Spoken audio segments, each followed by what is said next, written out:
YouTube channel में आपका स्वागत एवं अभिनंदन है। आज इस वीडियो में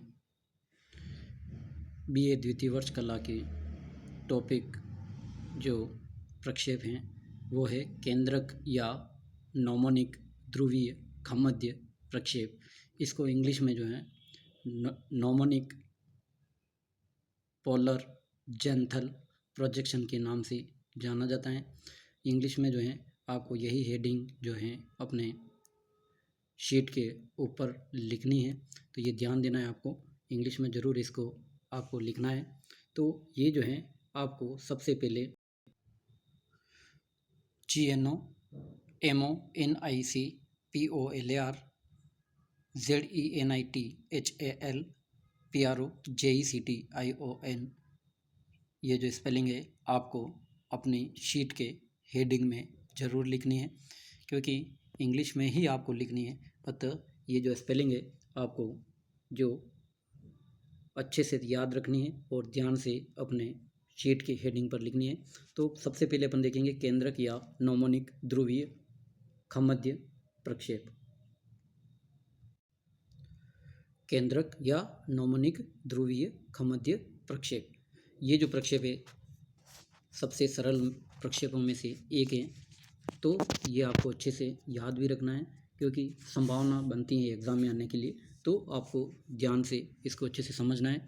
यह प्रक्षेप क्या है? संदर्श प्रक्षेप है। यह एक संदर्श प्रक्षेप है जिसे केंद्रक ध्रुवीय खमध्य प्रक्षेप के नाम से भी जाना जाता है। वस्तुतः यह प्रक्षेप नॉमोनिक खमध्य प्रक्षेप की ध्रुवीय दिशा यानी पोलर, जो इसके नाम से ही विदित हो रहा है, ठीक है। तो ये जो है पोलर जो है इसके नाम से ही विदित हो रहा है कि ये जो प्रक्षेप हैं वो क्या है, ठीक है। तो इसकी दिशा क्या है? ध्रुवीय दिशा है। यानी यह प्रक्षेप क्या है? एक संदर्श प्रक्षेप है जिसे केंद्रक ध्रुवीय खमध्य प्रक्षेप भी कहते हैं। और वस्तुतः यह प्रक्षेप जो है नॉमोनिक खमध्य प्रक्षेप की ध्रुवीय दिशा को प्रकट करता है। इस प्रक्षेप की रेखाजाल को दो कल्पनाओं के आधार पर बनाया जाता है। पहला जो है वो कल्पना कौन सी है? प्रथम जो है वो प्रक्षेपण तल ग्लोब को ध्रुवों पर स्पर्श करता है, यानी प्रक्षेपण तल कहाँ होता है? ग्लोब के ध्रुवों पर, यानी या तो उत्तरी ध्रुव पर होगा या दक्षिणी ध्रुव पर होगा, ठीक है। तथा द्वितीय जो कल्पना जो है प्रकाश स्रोत जो होता है वो ग्लोब के केंद्र पर स्थित होता है, ठीक है। अब जो है पहला अपन इसको सबसे पहले अपन सवाल देख लेते हैं, ठीक है। तो ये जो आपको सामान्यतः जो अपने शीट में बनाना है, तो आपको जो क्लास में जो बताया था उसका थोड़ा सा आरेप अलग है, आप वो भी बना सकते हैं। और चाहे तो ये जो PDF भेज रहे हैं इसको भी बनाएंगे तो भी कोई दिक्कत नहीं है। अतः जहाँ तक हो सके क्लास में बनाया है उसको बनाएंगे तो थोड़ा सा ठीक रहेगा, क्योंकि वो जो है उसमें आरेप को थोड़ा सा दीर्घ किया गया है, ठीक है। तो यानी उससे क्या होगा, यानी जो आपकी शीट थोड़ी सी अच्छी बनेगी, थोड़ा सा ये जो डायग्राम जो है वो थोड़ा बड़ा बनेगा। अतः आपको इस प्रक्षेप को अपने नोटबुक में से देख करके भी लिख सकते हैं, नोटबुक में भी लिखना है, और साथ ही साथ आपकी जो फाइल जो बनेगी उस फाइल में भी आपको इसको अच्छे से लाइनिंग वाले पेज के ऊपर लिखना है। कैसे लिखना है वो आपको अच्छे से क्लास में समझा दिया गया है, ठीक है। सवाल जो है वो है 30 डिग्री उत्तर से 90 डिग्री उत्तर के मध्य स्थित क्षेत्र का 1:22 करोड़ 50 लाख मापने पर मानचित्र बनाने के लिए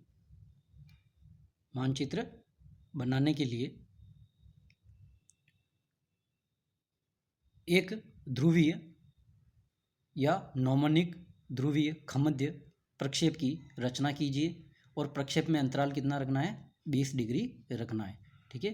तो ये जो सवाल दिया है अंतराल कितना है? 20 डिग्री है, और क्षेत्र विस्तार कितना है? 30 डिग्री उत्तर से 90 डिग्री उत्तरी अक्षांश के मध्य जो स्थित क्षेत्र है। तो सबसे पहले अपन निकालेंगे रचना विधि जो है, यानी दी गई मापने के अनुसार। तो दी गई मापने के अनुसार जो सूत्र है आपको पहले ही बता दिया गया है, यानी पृथ्वी का लघुकृत पृथ्वी के गोले का अर्धव्यास बटा मापने का हर। तो लघुकृत पृथ्वी के गोले का जो वास्तविक जो अर्धव्यास है वो कितना है? 63 करोड़ 50 लाख। इसके अंतर अपन जो है भाग देंगे किसका, यानी जो आपने इस सवाल में जो है यहाँ पे दे रखा है 22 करोड़ 50 लाख, ठीक है। हर मापने का जो हर है वो, ठीक है। तो यहाँ पे ये अपन मान रख देंगे। तो ये जो मान आ रहा है वो आ रहा है 2.1 सेंटीमीटर। और ये जो ऊपर जो मान रखा है वो पृथ्वी का वास्तविक अर्धव्यास लघुकृत पृथ्वी के गोले का, तो ये जो है ये कितना है 63,50,00,000। इसकी इकाई जो है वो क्या है सेंटीमीटर है, अतः ये जो मान आएगा वो क्या आएगा सेंटीमीटर में आएगा।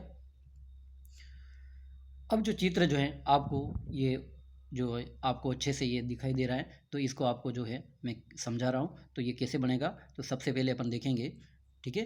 तो सबसे पहले क्या करना है, ये जो आपने सवाल में जो आर निकाला है, इस आर के अनुसार अपने को ज्ञात करना है कि कैसे चित्र बनेगा।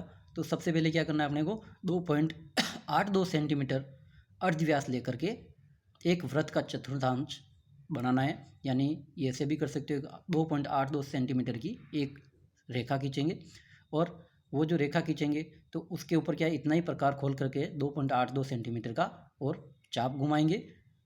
और चाप घुमा करके जैसे इस डायग्राम में आप देख सकते हो यहाँ पे, जैसे सबसे पहले यहाँ पे जो ये अपना बिंदु है, तो ये जो यहाँ तक जो बिंदु है ये कितना है 2.82 सेंटीमीटर, ठीक है। ये रेखा खींची, और ये ओ जो बिंदु है इधर, ठीक है, इस साइड वाले, तो यहाँ पे क्या है प्रकार की तीखी नोक रख के प्रकार खोल लेना 2.82 सेंटीमीटर ये यहाँ तक। उसके बाद में क्या करना है, ये इस प्रकार से ये घुमाना है। तो ये घुमाएंगे तो ये जो है, और इधर से भी जो है 90 डिग्री का कोण भी चाहे तो बना सकते हैं, और ये जो बनेगा 90 डिग्री का कोण, तो ये दोनों आपस में जहाँ पे भी मिलेंगे तो ये जो रेखा होगी कितनी आएगी 2.82 सेंटीमीटर की आ जाएगी, ठीक है। तो ये क्या हो जाएगा वृत्त का चतुर्थांश हो जाएगा। कितना हो जाएगा वृत्त का चतुर्थांश, ठीक है। उसके बाद में क्या करना है, अंतराल दे रखा है कितना 20 डिग्री का, और क्षेत्र विस्तार कितना है 30 डिग्री से। तो प्रथम जो आपका जो कोण बनेगा इस ओ बिंदु के ऊपर, ठीक है, ये बिंदु क्या है ओ बिंदु है, तो इस ओ बिंदु के ऊपर प्रथम जो कोण बनेगा क्षेत्र विस्तार 30 से, इसलिए पहला कोण जो बनेगा वो 30 डिग्री का बनेगा, ठीक है। और दूसरा कोण जो बनेगा वो कितने का बनेगा, 30 के अंदर 20 जोड़ेंगे तो 50 डिग्री का ये कोण बन जाएगा। फिर अगला कोण जो है 50 में 20 जोड़ेंगे तो ये 70 डिग्री का ये कोण बन जाएगा, ठीक है। इस प्रकार से इस ओ बिंदु से, और ये जो जहाँ कोण बन रहा है 30, 50 और 70, तो इनको ओ बिंदु से अपने को मिलाते हुए आगे तक बढ़ा देनी रेखा को, और ये जहाँ पे भी यानी, और उसके बाद में जो है ये जैसे ये एन डैश जो बिंदु है यहाँ पे आपको ये दिखाई दे रहा है इधर छोटा सा, ठीक है। तो ये जो एन डैश जो बिंदु है, इस एन डैश बिंदु को आपको क्या करना है, यहाँ पे 90 डिग्री का कोण भी बना सकते हैं, या फिर यहाँ से एक जो है स्पर्श रेखा खींच सकते हैं। तो ये जो रेखा है आपको बिना नाप की, ये यहाँ से जो है ये आपको क्या है बिना नाप की रेखा है, या इसको 90 डिग्री का कोण भी बना सकते हैं एन डैश बिंदु पे। और उसके बाद में जो एंगल बने हुए थे या कोण बने हुए थे ओ बिंदु के ऊपर, तो ये आगे बढ़ाएंगे। तो जैसे पहला जो ये यहाँ पे जो 30 डिग्री वाला जो कोण बनेगा, तो यहाँ से ये रेखा खींचेंगे तो ये क्या आ जाएगी आपका, इसका नामकरण अपन ने कर रखा बी, ठीक है। ये सी हो जाएगा और ये डी हो जाएगा और ये एन डैश है, ठीक है। तो इस प्रकार से ये आपका मूल चित्र बन जाएगा, और इसी के आधार पे ये जो अपना जो है ये आपका चित्र बनेगा। तो ये कैसे बनेगा, तो सबसे पहले क्या करना है, इसमें जो है सबसे पहले आपको एक सरल लंबवत रेखा खींचनी है। उसके बाद में ये जो बीच में सेंटर जो है, जहाँ पे सेंटर में क्या है इसको एन मानेंगे, ठीक है। ये बाद में आपको अच्छे से सेंटर में लिखना है वो भी, ठीक है। और यहाँ पे जो है ये जैसे लंबवत एक सरल रेखा खींची थी, इस एन बिंदु से आपको क्या करना है, यहीं से जो है अपने सभी जो ये जो इस शीट का जो सेंटर यानी ध्रुव जो है उत्तरी गोलार्ध का, तो ये ध्रुव आएगा उत्तरी गोलार्ध, ठीक है। तो यहाँ पे क्या करेंगे अपन, सबसे पहले क्या है ये जो चित्र है, इस मूल चित्र में ओ से लेके बी तक, क्योंकि क्षेत्र विस्तार कितना दे रखा है 30 से दे रखा है, इसलिए अपन ओ से लेके बी तक जो है ये आपको एक बार और स्पष्ट बता देता हूँ थोड़ा सा। तो ये जो ओ से ये जो है ओ से लेके ये बी तक, यानी तीखी नोक रखेंगे ओ बिंदु पर, और पेंसिल की जो नोक है यहाँ पे बी बिंदु तक आने देंगे। तो ओ से लेके बी तक प्रकार खोल करके ना ये जो आपका एन डैश बिंदु है, यहाँ से क्या करना है आपको, जो ये लंबवत सरल रेखा थी, तो यहाँ से जो है आपको प्रकार की तीखी नोक रखनी है एन डैश बिंदु के ऊपर, और फिर क्या करना है आपको जितना ये प्रकार खोल रखा है ओ से लेके बी तक, तो ये आप वृत्त घुमाएंगे तो ये जो आपका वृत्त बन जाएगा। तो ये जो है आपका क्या है 30 डिग्री का अक्षांश हो जाएगा। और फिर दूसरा जो आपका अक्षांश बनाने के लिए 50 डिग्री वाला, तो ओ से लेके सी तक प्रकार खोलेंगे, फिर वापस इसी एन बिंदु पर तीखी नोक रखेंगे प्रकार की, और फिर ये जो वृत्त घुमाएंगे तो ये आपका बन जाएगा दूसरा 50 डिग्री अक्षांश का वृत्त।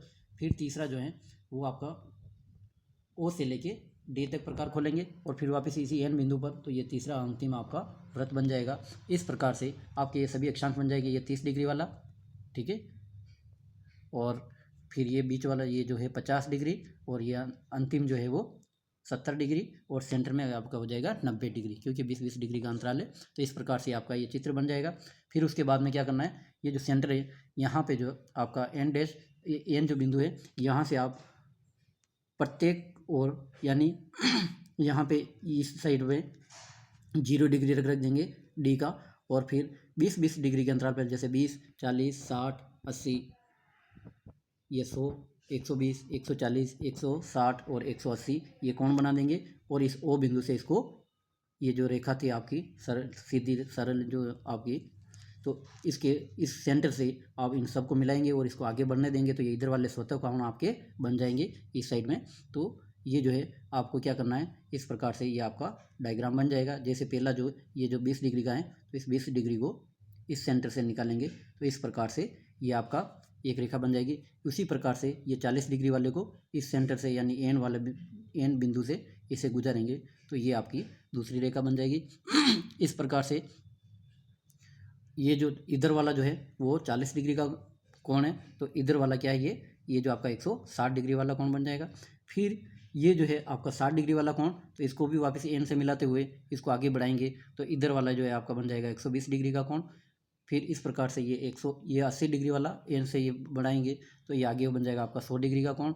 इस प्रकार से इधर ये 100 वाला, तो इधर जो है ये 80 डिग्री वाला बन जाएगा। इस प्रकार से ये सभी बिंदुओं को आप ये से सेंटर से मिलाएंगे, तो ये आपके इस जो पूर्वी जो दिशा है, इस दिशा में जो आपके ये कोण स्वतः बन जाएंगे। और इस प्रकार से आपको इसमें यहाँ से आपको ये जो लिखना है इस प्रकार आपका ये मेन जो आप मूल चित्र से ये अपना मेन जो आपका जो चित्र है ये भी आपका बन जाएगा।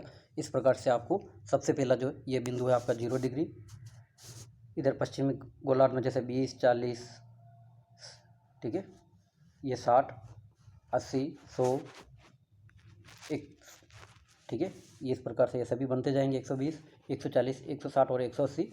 और इस साइड से अपन बढ़ेंगे तो ये 20, 40, 60, 80, 100, 120, 140, 160 और ये 180 डिग्री। इस प्रकार से ये सभी कोण बन जाएंगे। और इनके आगे इस साइड में क्या लिखना है, ई लिखना है, यानी ईस्ट डिग्री जरूर लगाना है इनके। और इधर जो है आपका क्या हो जाएगा डब्ल्यू, यानी पश्चिमी गोलार्ध, ठीक है, तो ये आपका डब्ल्यू लिख देंगे इधर, और डिग्री जरूर लगाना छोटा ऊपर, तो ये आपका बन जाएगा। और सेंटर में यहाँ पे लिख देंगे स्केल, SCALE स्केल, और 1 अनुपात जो आपको दिया है, ठीक है, यानी यहाँ पे जो दिया था 22 करोड़ 50 लाख, तो यहाँ पे 22 करोड़ 50 लाख लिखा हुआ है। और आपको जैसे क्लास में जैसे 20 करोड़ दिया है, तो आप 20 करोड़ से बना रहे हो, तो वो 20 करोड़ वाला यहाँ पे लिख देना है, ठीक है। जो भी आपने सवाल में दिया है वो आप लोग को यहाँ पे लिखना है, ठीक है। इस प्रकार से आपका ये प्रक्षेप कंप्लीट हो जाएगा। और यहाँ पे ऊपर हेडिंग आपको लिख देनी है, और ये इस प्रकार से ये कंप्लीट हो जाएगा। तो ये आपको अच्छे से समझ में आया होगा जहाँ तक मेरा मानना है। तो आप इस प्रक्षेप की क्या विशेषता है, तो ये विशेषता भी अपन देख लेते हैं या इसके पहचान या गुणधर्म। तो सबसे पहले देखेंगे इस प्रक्षेप की जो है क्या इसके जो गुणधर्म है, तो ये अपन देखेंगे। तो सबसे पहले जो है पहचान देख लेते हैं, गुणधर्म बाद में देखते हैं। तो यानी अक्षांश वृत्त जो होते हैं वो क्या होते हैं, ध्रुवों को केंद्र मानकर खींचे गए हैं। यानी आपने देखा है इस डायग्राम में, आप देख सकते हो, एक बार और बता देता हूँ, ठीक है।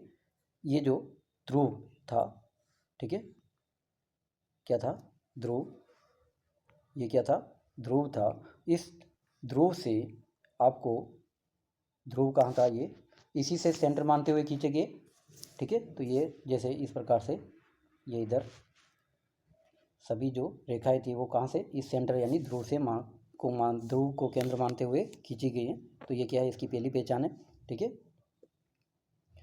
अब जो है आपको अब क्या करना है, इसको अच्छे से समझना है, और ये आपको जो समझ में आ गया होगा डायग्राम। उसके बाद में दूसरी जो इसकी पहचान है वो क्या है, तो सबसे पहले अपन देखेंगे इसमें, यानी अक्षांश वृत्त क्या है, ध्रुव को केंद्र मानकर खींचे गए, और देशांतर भी जो है वो ध्रुवों को केंद्र मानकर ही खींचे गए। यानी सबसे पहले अपन देखेंगे अक्षांश वृत्त ध्रुवों को केंद्र मानकर खींचे गए और सकेंद्रीय वृत्त होते हैं, और जिनके बीच की दूरी क्या है, ध्रुवों से बाहर की ओर क्या है, तेजी से बढ़ती जाती हैं। इस प्रक्षेप पर भूमध्य रेखा प्रकट नहीं की जा सकती, ये आपको ध्यान रखना है। यानी ये जो प्रक्षेप है इसमें क्या है, भूमध्य रेखा को प्रकट नहीं कर सकते हैं, क्योंकि ये क्या अनंत दूरी पर जाके मिलती है, तो ये सब इतना प्रकार खोलना असंभव है। ठीक है, यानी मिलती भी नहीं है, यानी ये जो रेखा है वो नहीं मिलेगी, अतः इसको बना पाना संभव नहीं है। दूसरी जो पहचान है इसकी क्या है, देशांतर रेखा ध्रुवों से समान कोणीय दूरी के अंतर पर ये विकिरित सरल रेखाएं होती हैं। तीसरी है अक्षांश वृत्त तथा देशांतर रेखाएं एक दूसरे को क्या करती हैं, वो समकोण पर काटती हैं। अक्षांश और देशांतर रेखाएं जो वो क्या है, एक दूसरे को क्या है, समकोण पर काटती है। ये होगी इसकी पहचान। गुणधर्म क्या है, अक्षांश वृत्तों के बीच की दूरी अक्षांश वृत्तों के बीच की दूरी बढ़ने के फलस्वरूप ध्रुवों से बाहर की ओर देशांतर रेखाओं की मापने में लगातार क्या होती है, वृद्धि होती है। क्या होती है, मापने में लगातार वृद्धि होती है। ठीक है, ध्रुवों की ओर बढ़ते हैं, और 60 डिग्री अक्षांश पर यह वृद्धि लगभग 10, ये जो वृद्धि होती है वो कितनी हो जाती है, 10% तथा 45 डिग्री अक्षांश पर यह 27% से भी अधिक हो जाती हैं। ठीक है, तो ये जो है आपको अच्छे से ध्यान रखना है। दूसरी जो इसका गुणधर्म है वो है ध्रुवों से दूरी बढ़ने के साथ साथ अक्षांश वृत्तों की मापनी भी बढ़ती जाती हैं। यानी जैसे जैसे ध्रुवों से दूरी बढ़ती जाती है वैसे वैसे अक्षांश वृत्तों की मापनी भी बढ़ती जाती है, और 60 डिग्री अक्षांश वृत्त की मापनी 15% तथा 45 डिग्री अक्षांश वृत्त की मापनी क्या 40% से अधिक बढ़ी हुई होती है। ठीक है, यानी मापनी में इसमें क्या होता है, धीरे धीरे ये बढ़ती जाती है। कितनी बढ़ती हैं, तो 60 डिग्री अक्षांश वृत्त पर ये 15% और 45 डिग्री अक्षांश वृत्त पर यह 40% से अधिक बढ़ी हुई होती हैं। तीसरी जो इसकी जो गुणधर्म है वो है ध्रुव से 30 डिग्री तक आकृति बहुत कुछ शुद्ध रहती है। ध्रुव से क्या है, 30 डिग्री तक जो है वो आकृति क्या है, कुछ शुद्ध रहती है, परंतु उसके आगे क्या है, आकृति बहुत विकृत होने लगती है। चौथा जो गुणधर्म है वो है ध्रुवों से दूरी बढ़ने के साथ साथ क्षेत्रफल में भी वृद्धि होने लगती है। जैसे जैसे ध्रुवों से दूरी बढ़ती जाती है वैसे वैसे क्षेत्रफल में भी क्या होती है, वृद्धि होने लगती है। ठीक है, पांचवा जो है वो है ध्रुवों से प्रत्येक ओर को दिशा शुद्ध होती है। यानी ध्रुवों से जो है प्रत्येक ओर क्या है, दिशा क्या होती है, इसमें शुद्ध होती है। इस प्रक्षेप पर बने मानचित्र में खींचे जाने वाले कोई भी सरल रेखा किसी वृहत वृत्त का एक भाग होती हैं। यानी ये क्या, वृहत वृत्त का क्या एक ही भाग होती हैं। इस प्रक्षेप पर बने मानचित्र पर खींचे जाने वाले कोई भी सरल रेखा क्या होती है, वृहत वृत्त का भाग होती हैं। सातवां जो है वो है इस प्रक्षेप पर एक गोलार्ध का संपूर्ण भाग प्रदर्शित करना संभव नहीं है। यानी ये जो प्रक्षेप है नोमोनिक ध्रुवी खमध्य प्रक्षेप या पोलर जेंथल, यानी नोमोनिक पोलर जेंथल प्रोजेक्शन, तो इसमें क्या है, भूमध्य रेखा यानी को प्रदर्शित नहीं कर सकते। यानी प्रक्षेप में क्या है, एक गोलार्ध का संपूर्ण भाग प्रदर्शित नहीं किया जा सकता, यानी भूमध्य रेखा को प्रदर्शित कर ही नहीं सकते हैं। तो यानी अर्थात इसका अर्थ हो गया, यानी संपूर्ण जो भाग होता है एक गोलार्ध का उसको प्रदर्शित नहीं किया जा सकता है। ठीक है, अब जो है इसकी पहचान क्या है, तो या इसके उपयोग हो गए, पहचान हो गए और गुणधर्म हो गए। अब है उपयोग। उपयोग की बात करें तो इस प्रक्षेप पर आर्कटिक क्षेत्रों के 9 संचालन मानचित्र तथा सामान्य उद्देश्य वाले मानचित्र बनाए जाते हैं। ठीक है, कौन से क्षेत्रों के, आर्कटिक यानी दक्षिणी जो ध्रुवी जो क्षेत्र के 9 संचालन के मानचित्र तथा सामान्य उद्देश्य वाले मानचित्र बनाए जाते हैं। ठीक है, इस प्रकार से ये आपको अच्छे से समझ में आया होगा, क्योंकि इसी को आज जो है अपन ने क्लास में भी देखा था। तो ये जो है आपको वीडियो भी देख लेना है, PDF आपको भेज दिया है, तो इसको आप अच्छे से समझ के शीट जरूर बना लेंगे। धन्यवाद।